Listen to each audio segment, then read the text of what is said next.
Hi, everybody. It's Program Ranger Shea with Capillary Council.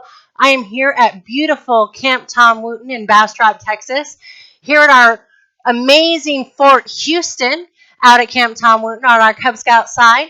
And today I am going to read a story to everybody about Sam Houston. That is who our fort is named after. He's a historic Texas citizen. So let's begin our story about Sam Houston.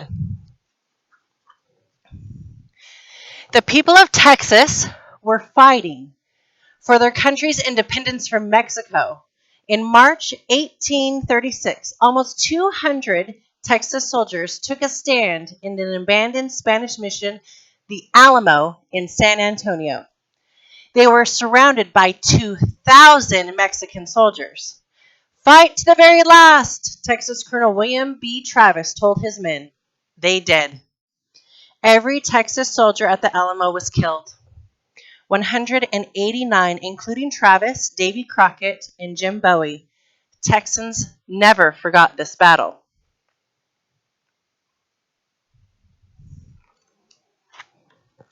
The commander-in-chief of the small Texas Army was a tall, powerful man named Sam Houston. Prospects were bleak. Then, on April 21st, 1836, he and his men were by the San Jacinto River, surrounded by Mexican soldiers. "We are Texans," Houston told his men. "If you wish to fight, here is your chance, and now is the time. Remember the Alamo." With that battle cry, Houston led his men into battle. Within just 18 minutes, the fight was over. Houston and his men had done what seemed impossible. They had defeated a huge force of well-armed soldiers. Texas was on its way to independence.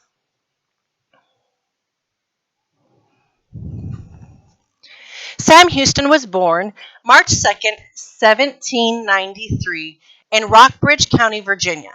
He was the fifth of 9 children born to Samuel and Elizabeth Houston. His father was a farmer and a soldier in the Revolutionary War. His mother was the daughter of one of Rockbridge County's richest men. In early spring 1807, the Houston family moved west to a farm near Marysville, Tennessee. There they are, going in their covered wagon from Virginia to Tennessee.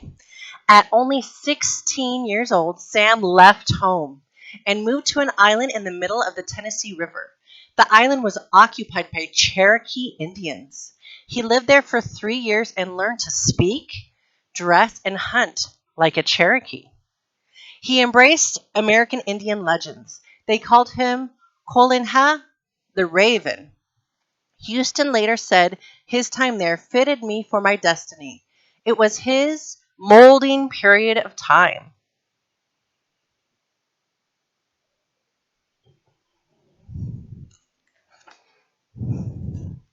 Houston was confident in his abilities. In 1812, even though he had very little formal schooling himself, he opened his own school in Marysville. He made himself headmaster of that school and soon had a room full of tuition-paying students. So he lived with a Cherokee. He was a teacher. At the age of 20, he became a soldier. He joined the Tennessee Regulars to fight against the British in the War of 1812. He was a brave fighter. An arrow hit him in the leg, and he kept fighting. Another battle, 3 bullets hit him. Sadly, his war wounds never fully healed. Andrew Jackson, the general, greatly admired Houston's bravery.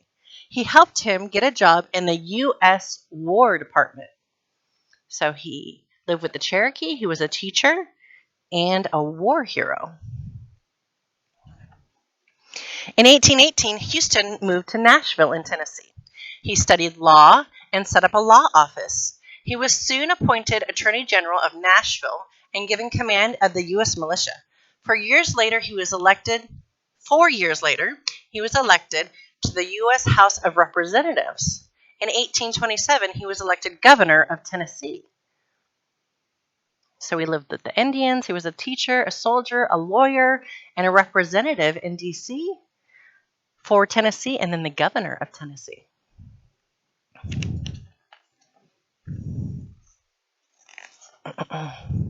In the early 1830s, Texas was ruled then by Mexico.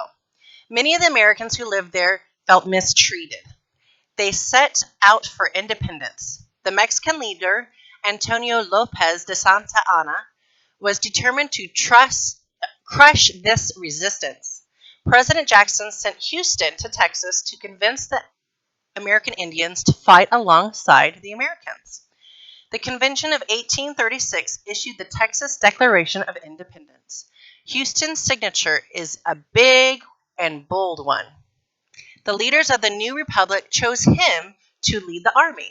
He left the convention wearing a Cherokee coat, a buckskin vest, and a broad brim hat with a large feather in its band. He gathered men for his army. After the stunning victory in San Jacinto, he defeated Santa Anna, signing a treaty granting Texas independence. You see that fancy hat?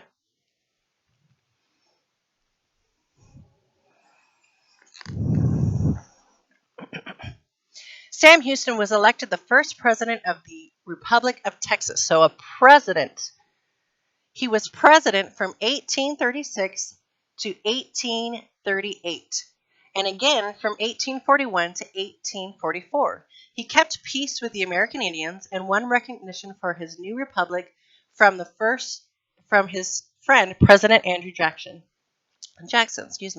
He also saw the nation's capital move to the city founded in 1836 and named Houston in his honor. So at that time, they put the capital of Texas in Houston that they named after Mr. Sam Houston. Houston knew the young nation would have trouble defending itself against the Mexican threats and wanted Texas to be part of the United States. In 1845, Congress passed a resolution making Texas the 28th state.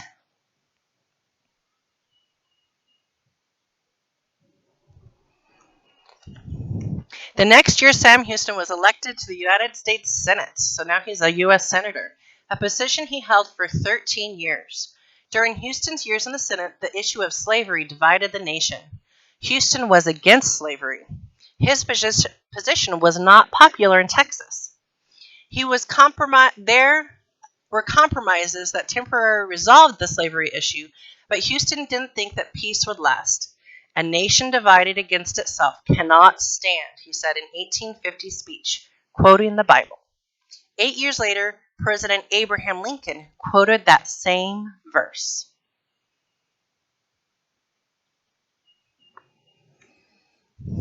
In 1859, Houston left the Senate and was elected governor of Texas. So he was president and then a senator, and now he's the governor of Texas. In 1861, the Texas legislature voted to secede from the Union and become part of a new nation, the Confederate States of America. Let me tell you what is coming, Houston said. After the sacrifices of countless millions of treasure and hundreds of thousands of lives, the North will overwhelm the South. Houston was asked to take a loyalty oath to the Confederacy or the South. I love Texas too much to bring strife and bloodshed upon her, he wrote. I refuse to take this oath. And he was forced out of office. So they forced him to stop being governor because he did not believe in slavery. Houston retired. He and his wife Margaret moved to Huntsville, Texas. He was still a favorite of many Texans. He gave speeches, but said under no circumstances would he run again for office. Looks like maybe one of his hobbies was whittling things out of wood. Sam Houston had commanded an army. He'd been a governor, a senator, and the president of Texas. In July 26, 1863, Sam Houston died of pneumonia. In his last breath, he called out to his two great loves, Texas, Texas, Margaret, his wife. He had risen to the throne of power, a Houston newspaper wrote about his death. Let us shed tears in his memory, tears that are due to one who has filled so much of our affections. So that was our story about Sam Houston. Come out and visit us at Fort Houston at Camp Tom Wooten, Bastrop, Texas. When you have a free weekend with your pack and you guys make fun reservation out here or in summer during the summertime. I hope you all enjoy this book and learning about Sam Houston. Have a good one, y'all.